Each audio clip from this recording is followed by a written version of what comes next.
Hey guys, we're here live and with a special behind the screens. So I'm going to take just a minute and let people come on. If anyone is here, if in a few moments, if you'll come on, comment so we know who we're talking to, that'd be great. We're really excited to be here and really excited to spend an hour with you guys talking about a really cool location. So if there's anyone on here, we're going to go ahead and give it just a minute and get started. But if someone will let you know or let me know if you can hear us, then we're going to go ahead and Sorry. That's okay. She's Just testing it out. Trying to share it through her group. So yeah, if we got somebody on here, looks like we got a couple people, but I can't see you. I can only see the little eyeball tells me there's 3 people. So if you'll wave or comment, let me know you can hear me. We'll get started here in just a second. So Let's see here. All right. So you can watch this broadcast here on this channel, and then also on we'll be dropping it on my Facebook page, probably, as well as YouTube channel, as well as Soul Sisters here in just a little bit.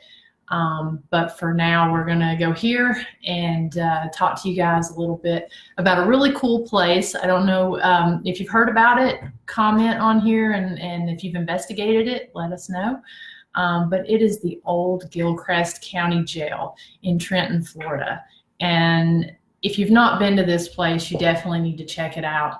I had the honor of investigating with Dr. Christy Sumner from Soul Sisters. I know a lot of you who have tuned in to some of the past episodes, as well as behind the screens you've seen where we've gone on here and done a couple lives. So anyways, back last summer, back in July, I believe it was, yeah, I spent 10 days down in Florida filming and hit a bunch of really cool locations.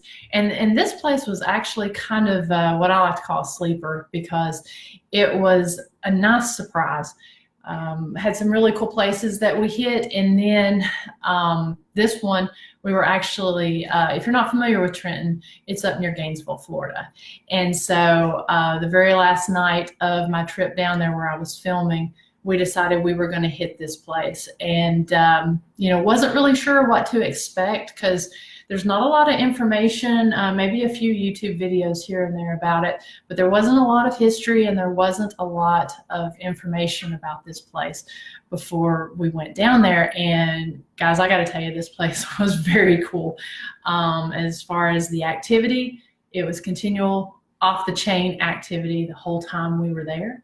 And I hope you've watched Soul Sisters video, because that captures a lot of the stuff that we caught. But I know I'll be putting out a video at a later time that has some of the other evidence that we didn't show. So if you'll bear with me, I'm going to be manning the comments over here. I'm going to let Dr. Sumner do a lot of the talking, because this was their video that they put out. Like I said, I was honored to be featured in it with her.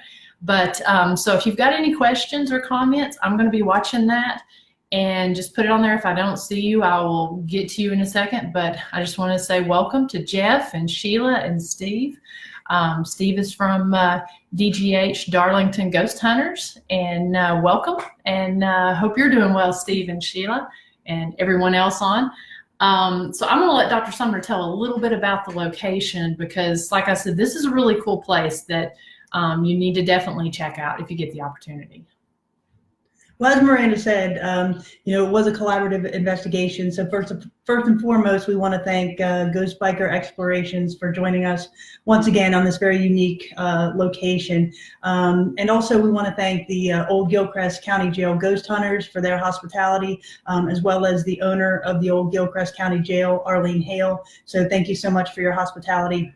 But as Miranda said, this place was incredible. And, when you roll up on the Old Gilchrist County Jail, it's small, and you really kind of think, is this really going to have the paranormal activity that we assume it's going to have, or that we've heard it's going to have?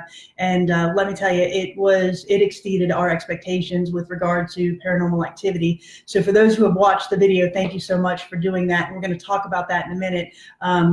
But as Miranda said, she'll be releasing her episode about the place itself, and there's a lot more evidence that you'll be privy to once that episode releases for Ghost Biker Explorations. So a little bit about the jail. It is located in Gilchrist County, Florida, and it's in the small town of Trenton, which is a very rural town, farming community, close-knit community. And this jail it's kind of isolated in an area that you probably wouldn't expect to go paranormal investigating at. But we really rolled up onto something special.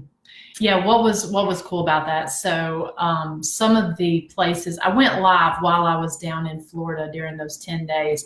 And I was there in St. Augustine, which, as you guys know, one of the oldest towns in America. But it's very, very haunted up close with Savannah, Georgia. And so the activity that we caught there at this jail, in my opinion, pales in comparison to the things that actually caught there in Savannah, or I'm sorry, in St. Augustine. Mm-hmm. We did several very well-known locations in St. Augustine, and we'll be releasing some of that at a later date as well. And then also did some filming in Central Florida.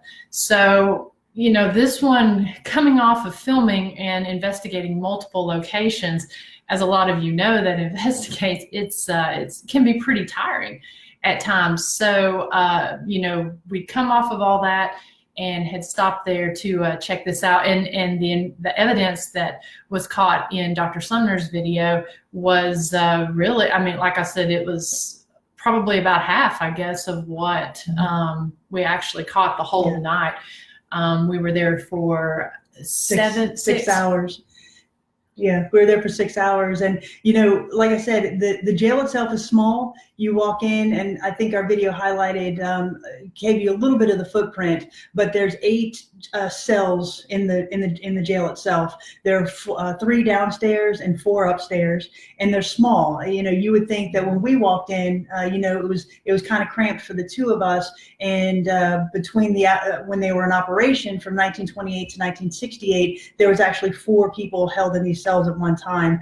And it did become a place of brutality during its years of operation, just because there was no jailer present. The jailer would go in, he would lock the prisoners up, and then at night he would go home. The lights would be shut off, and some brutality would ensue. And that's why it really has that feel, if you will, that negative energy feel when you first walk in. It's creepy. It's probably one of the creepiest places that I've been to. So that itself lends to, an enjoyable night for us if you're ghost hunters, obviously. Absolutely. So it was fun for us, just that creep factor. But when we really started doing our investigation, we deployed multiple pieces of equipment. And what was so fascinating was we were getting validation on all of our pieces of equipment throughout the night. So when we say we saw shadow figures, we actually together saw shadow figures. And it was interesting to us that we were able to catch that on the SLS camera, as well as the shadow figures through our laser grid. And if you haven't watched the video, I encourage you to do so to kind of understand what we're talking about. But during the night, we walked in, we set up all of our equipment. Each cell, because there were so few, we were able to deploy multiple pieces of equipment in each of the cells. So each of the cells had a voice recorder. We had a night vision camera in each of the cells. We had some trigger items such as cigarettes. There was one cell that the reports are that a prisoner was murdered for his food. So we actually put some McDonald's chicken nuggets and French fries in that cell to see if we could get a response, which to us was kind of a unique trigger item. Mm-hmm. And then the jailer's house that was built off of the jail itself, there's a doorway that you can access it to. But the jailer's house was probably one of the most intense areas of the jail. Yeah, and I want to take just a minute to welcome a few people on here. You know, I want to say hey to Paula Day, who's listening in Calhoun. Steve Studstill says hey. David Childers, welcome. And Jeff Weaver, thank you guys for tuning in. And I can see that there's a few more people. I just can't see who you are. So, so anyways, I want to welcome you guys. And yes, like Dr. Sumner said, you know, the jail itself was built in 1928 and was open until 1968. And the jailer's house, when was that built? 1965. Okay, so it was just added on a few years before they actually closed down. And what is interesting about this location is the fact that men and women were housed together in this place. And you could, you know, back in the 20s, it was one of those things where you could be thrown in jail for spitting or cussing in the street.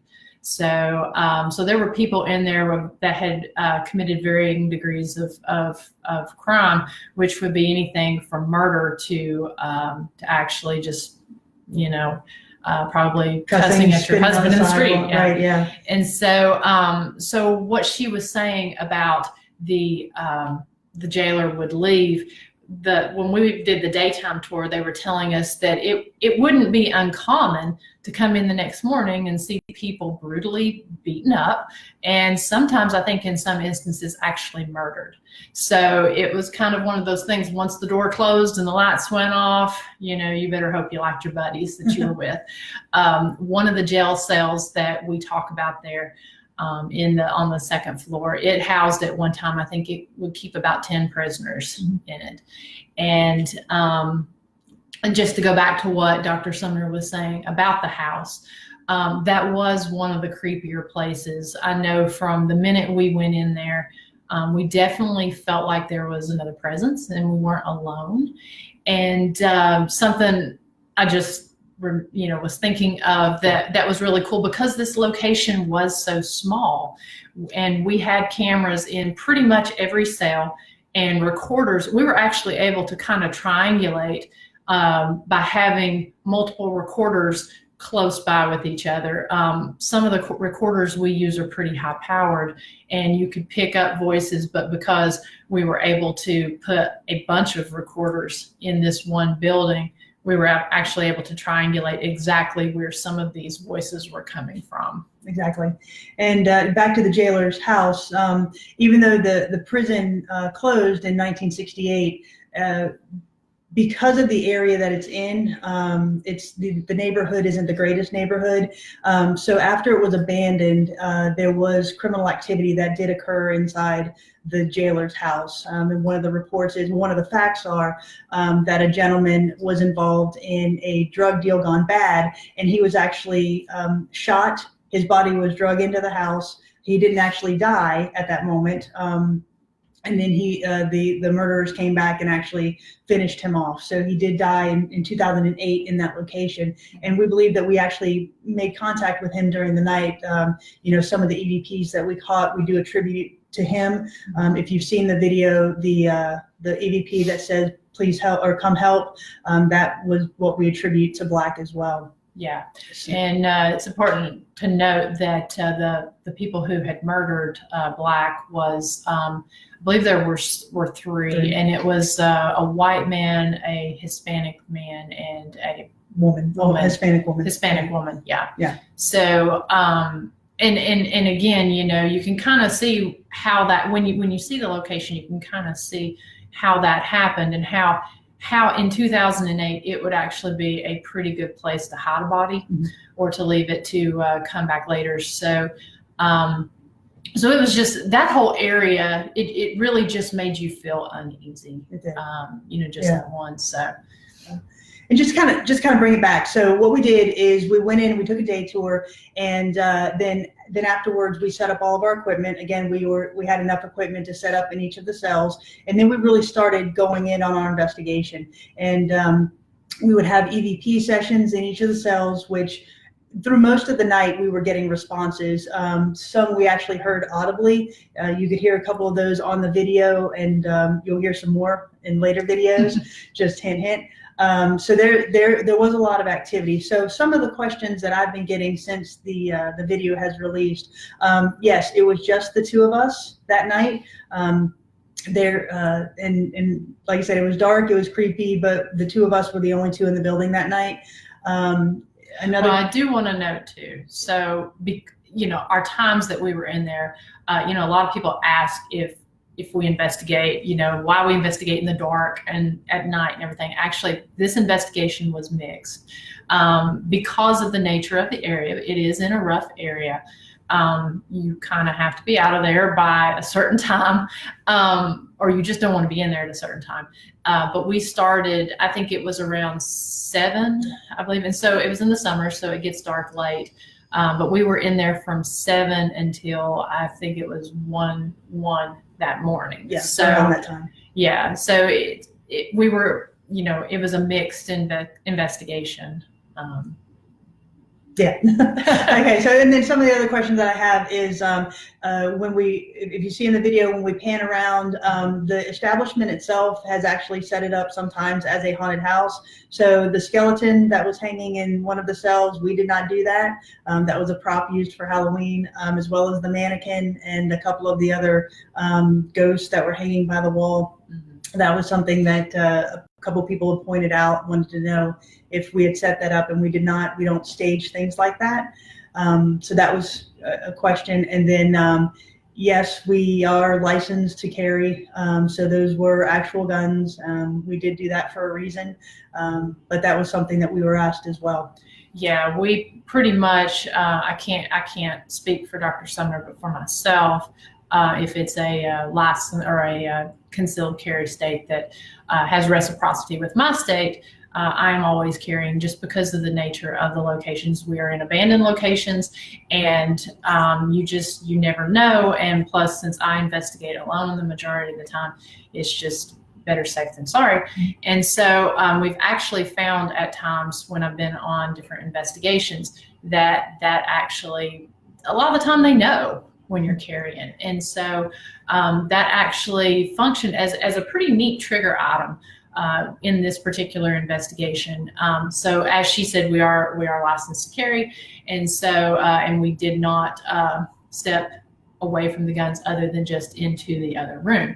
If you've seen the episode, you'll know what we're talking about. Mm-hmm. But setting that one up in particular, mm-hmm. we weren't getting a lot of activity in one of the areas that was said to be fairly active. And so it made us kind of wonder if it may have been the fact that they may have thought we were prison guards.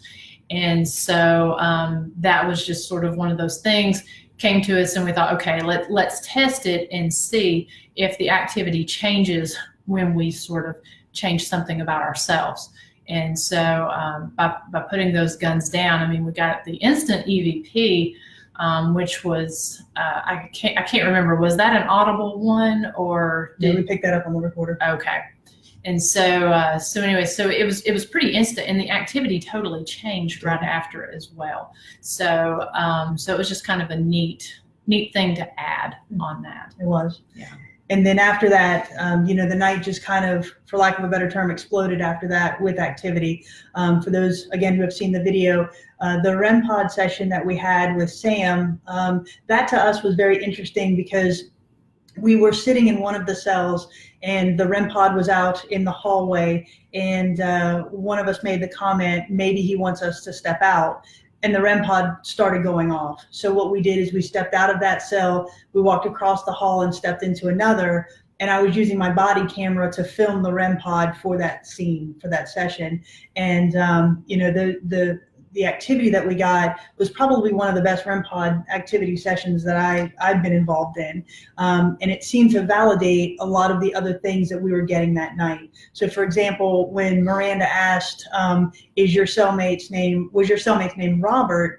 Robert was not a name that was given to us on the tour or on any of our research.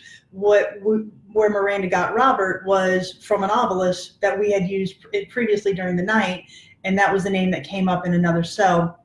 So Miranda was able to use that, and again, that to us is validation that when she said, was your cellmate's name Robert, the REM pod went off. Again, validation for us. Yeah, and again, most of the time, I mean, we always have multiple tools, and I know different people have different feelings about items such as flashlights and SLS cameras and that sort of thing.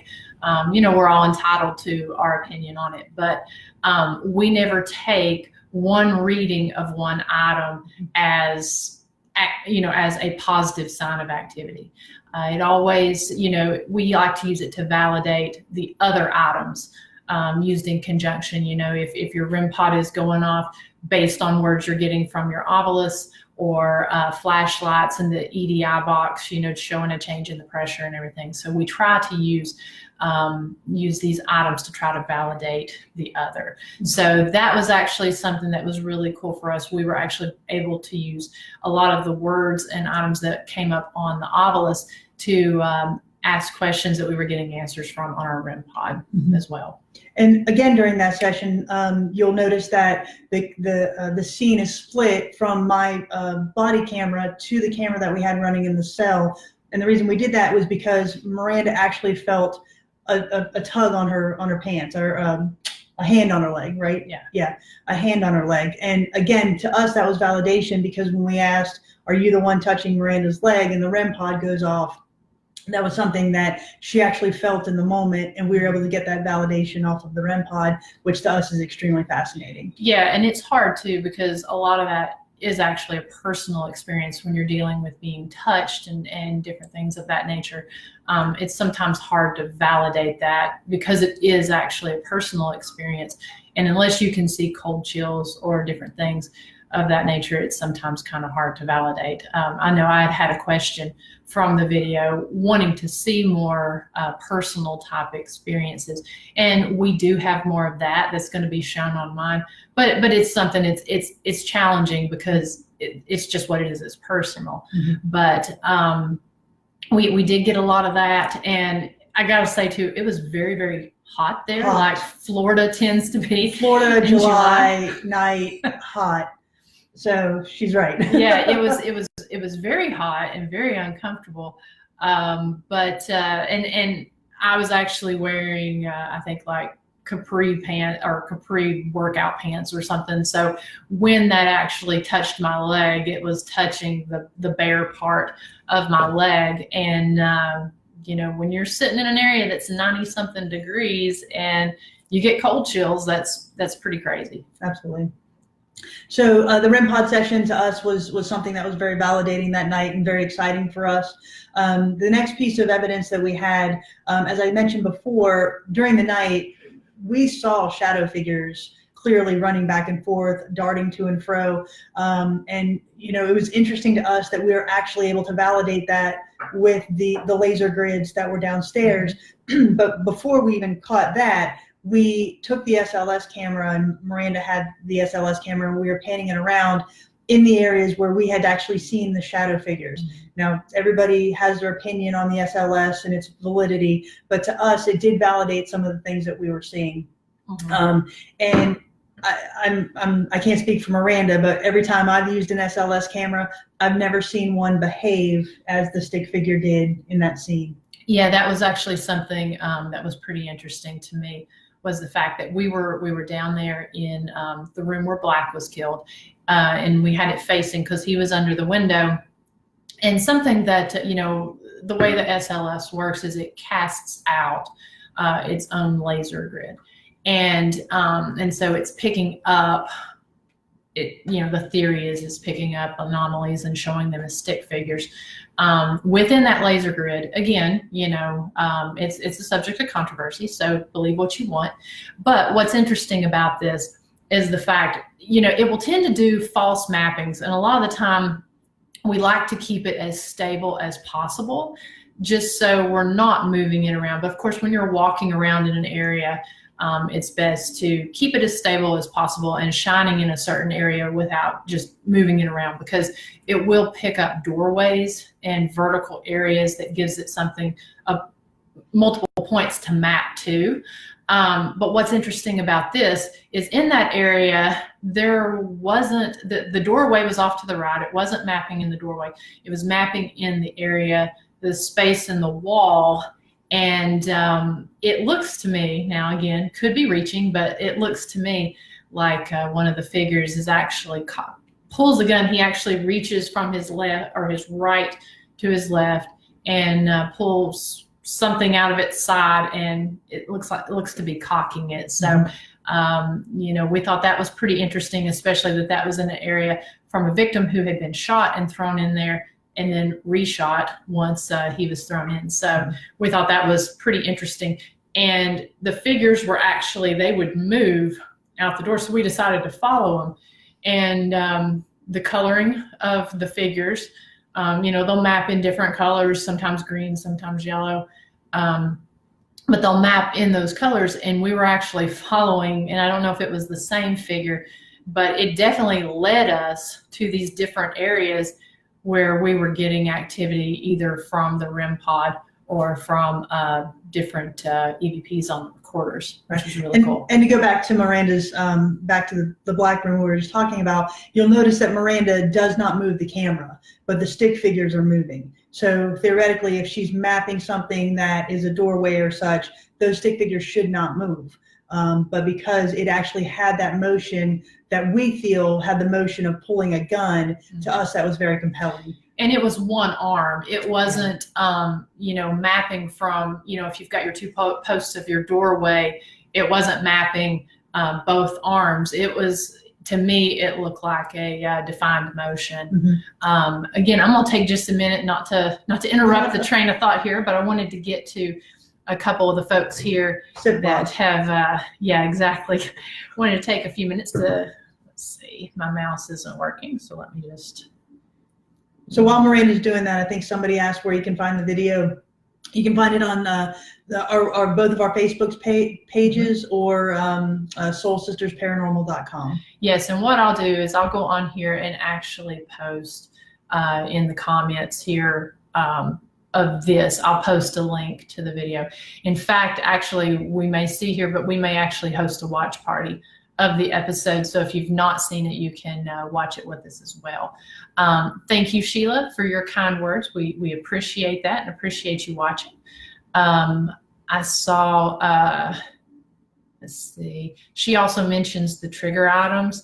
And if you go back and watch some of our other episodes, we try to be a little creative with it, because you just never know what's going to, it may be a gun, it may be a food item, it may be, a book, who knows. We've got Nancy from Nova Scotia. Thank you for tuning in. And let's see. Steve, thank you. We've got, it's nice to meet you, Anne, as well. Hi, Anna. Let's see. We were also really intrigued. It's mentioned on here, and I'm going to repeat a couple of the questions just because this will be posted on YouTube, and the folks who haven't tuned in live can't actually read the questions. So Sheila talks about being intrigued with the activity from the guy that was killed during the drug deal in 2008. We were too, and like we said earlier, it was one of the creepier places, and honestly, I would have liked to have spent a little more time in there, but it just sort of seemed like every time we got in there, either something was pulling us out or pulling us in a different direction. Let's see here. It's mentioned on here that them touching us was crazy and we were so calm.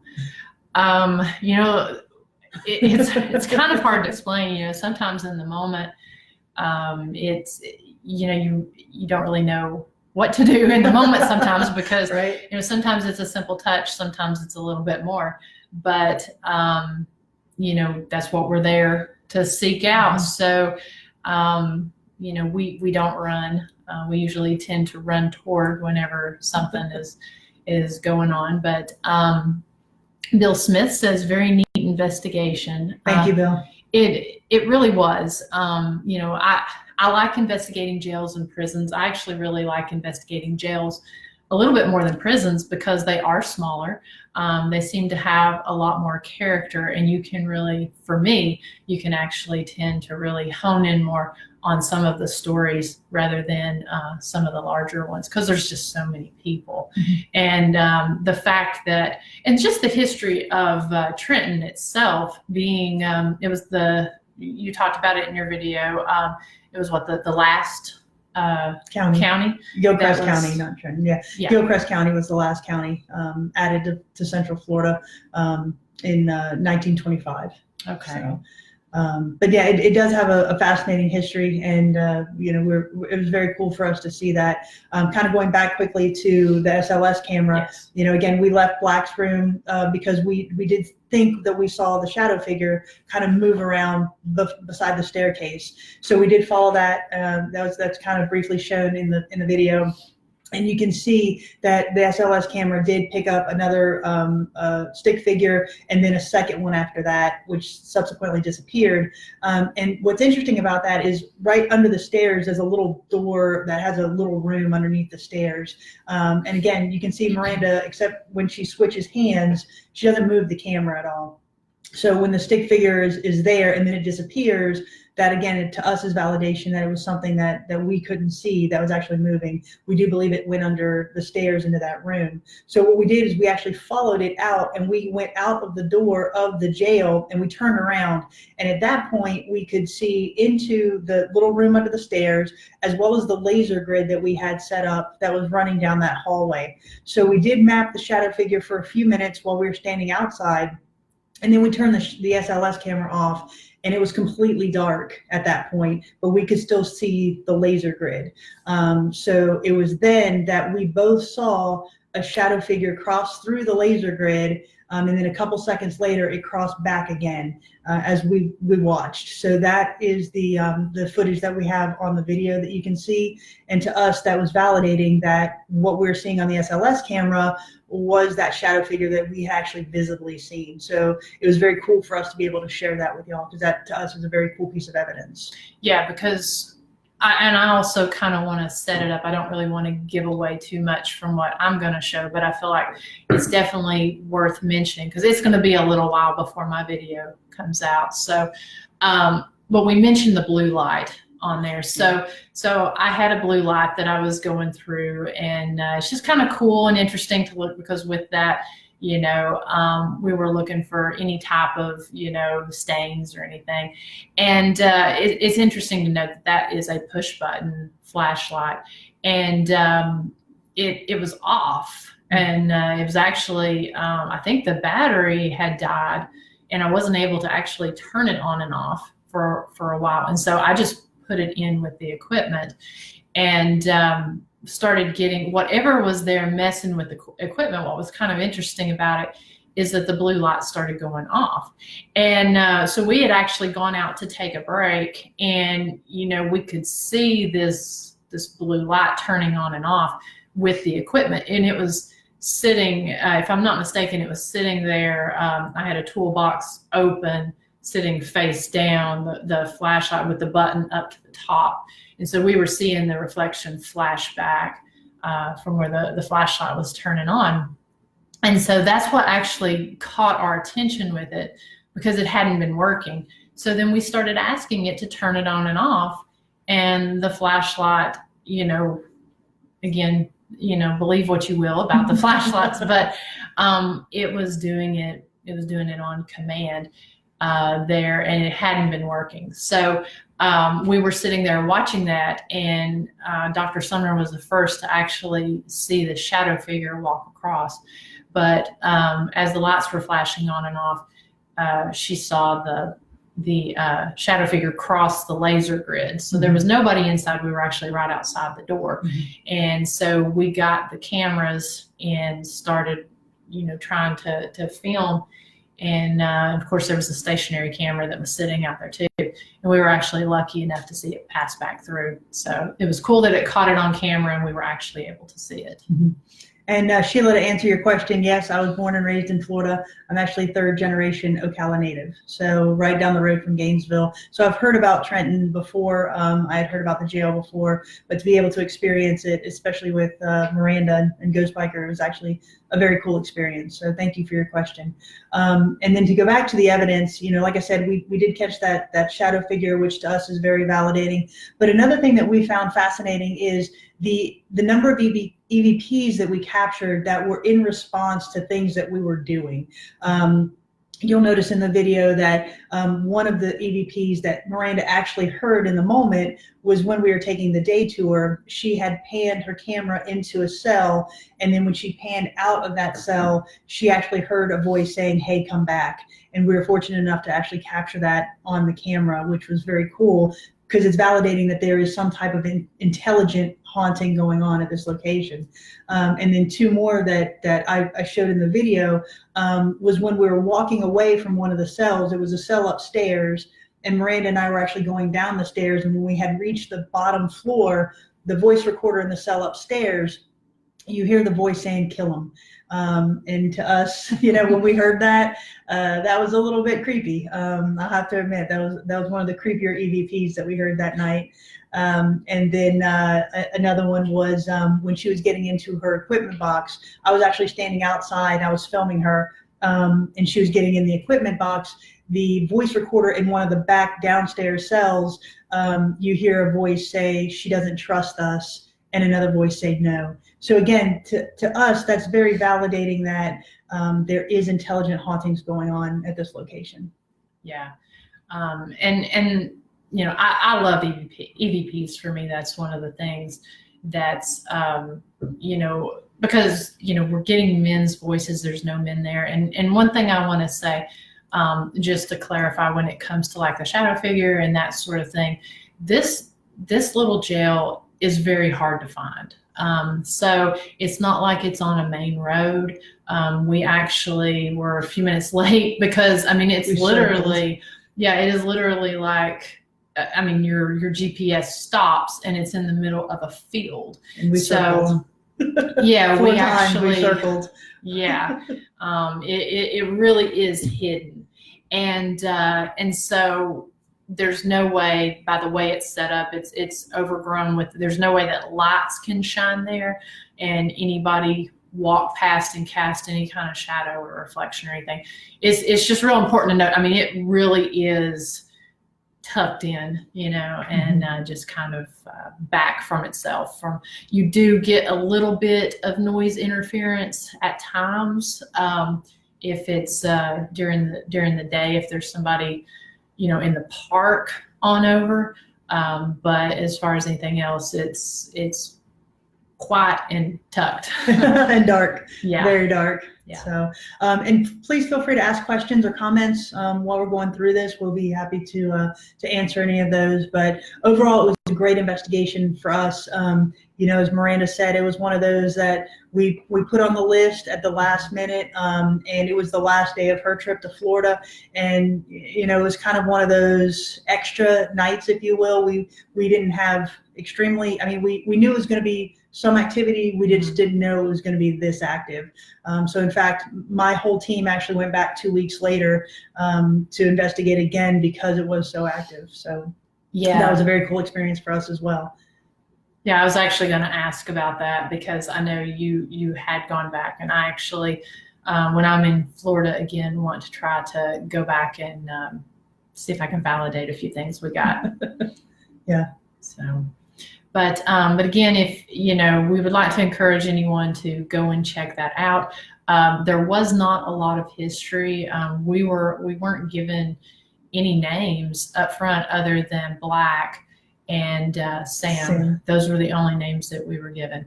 And again, there's more stuff that we did catch that will be highlighted in my video. But we kind of went in. They had a good history as far as the actual history of the building and when it was created, and kind of the activity as far as the way the prisoners were housed and that sort of thing. There was good history on that, but there just wasn't a whole lot as far as paranormal activity, which a lot of, as far as myself, I don't really like to know the hot spots and everything when I go in somewhere, because I like to kind of see what I experience and what I feel. And I think that Soul Sisters is pretty much the same way for the most part. So it was really cool. And we were able to talk with the owner after we had gotten out of there, give her some of the names that we had caught. And what was very cool about it, not only when we got Robert in the cell, and then also got it through when we were communicating with the REM pod, but we also were able to validate with her that that was actually one of the names that of a prisoner that they had. And we were actually able to validate through the owner that Sam, when we asked how he died and we asked if he was choked, he was strangled to death by a fellow inmate. So again, it was validating to us, just through the EVPs, through the REM pod session, that we feel we were speaking to the spirit of Sam. So to us, that was a very cool night. Looking at a few of the comments and stuff here. Like I said a minute ago, we will go ahead and post this link and everything here shortly. Sheila mentions us working together and hopes to see more. There'll definitely be more. And, I'm real particular about who I will put myself in some of these different situations with, because some of them can tend to be intense. And, like I said, a lot of I do investigate mostly alone. But I really enjoy collaborating with Soul Sisters. I love their style, and definitely trust investigating with them because of the way they go in. Neither of us go in with a sort of bravado or anything, or antagonizing or anything like that. Of course, you do have to sort of role play in a way when you go to the different locations. I know it was mentioned in the comments earlier about asking the inmate to go to his cell and everything. We did do a little bit as far as it was time. We waited till it was time when they were supposed to have been locked down and go in their cells, and we did some experiments by asking them to or ordering them to go to their cells. And then, so you do sometimes have to take on a little bit of something that might be out of character for you, but we definitely don't antagonize or get aggressive with them. Yeah, and I'll have to mirror your compliments there, because we're very particular as well about who we investigate with, and Ghost Biker Explorations has been one that we've absolutely enjoyed. Our style is very similar, so I've learned a lot of techniques from Miranda, and it's been a pleasure. So what we were able to do was the culmination of that Florida trip that Miranda spoke about. So we actually did several investigations in Florida. And then subsequently one in North Carolina, and then a couple others that you'll be hearing about here soon. But it's been a very good collaboration. So thank you, Sheila, for pointing that out. Yeah, and again, there definitely will be more, because we have worked together on a few other projects, and have a couple things coming up. So there will definitely be more. And typically what we'll do is they usually put out videos. I put out videos myself. So we try to show it from those point of view and everything. And we just I can't encourage you guys enough to go and like and share the different videos. As you know, when it comes to doing an investigation, these things take a lot of time. Everything from getting the investigation organized to going in, doing the actual investigation, and filming it, going in and analyzing all the evidence. That usually takes a couple of weeks in and of itself when you've got multiple cameras, multiple recorders, and then actually taking that evidence, because we take a lot of time with, I mentioned noise pollution and stuff in the locations. We take a lot of time to make sure if we think that it could be coming from the sound could be coming from anything just out in a park or from a car or whatever, we're not going to put it out there. So a lot goes into actually taking that evidence and trying to make sure that we're not putting anything out there that could be reflections from cars or shadows from outside or anything like that.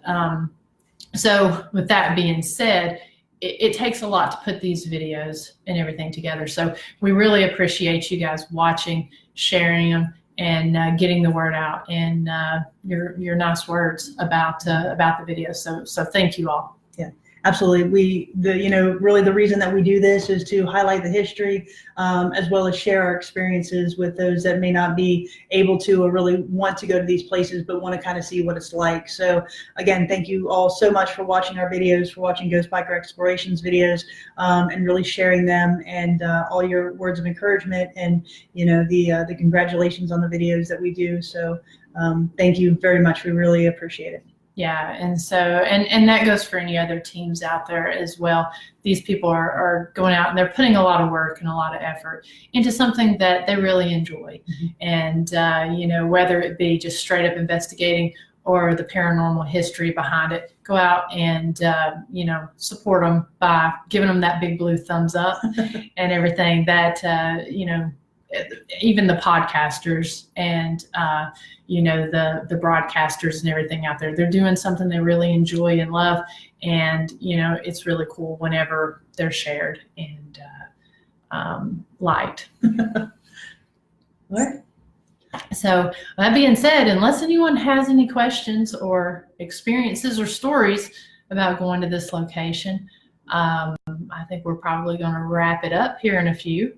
But we may go on here, I think, and host a little watch party for those of you who haven't watched the episode.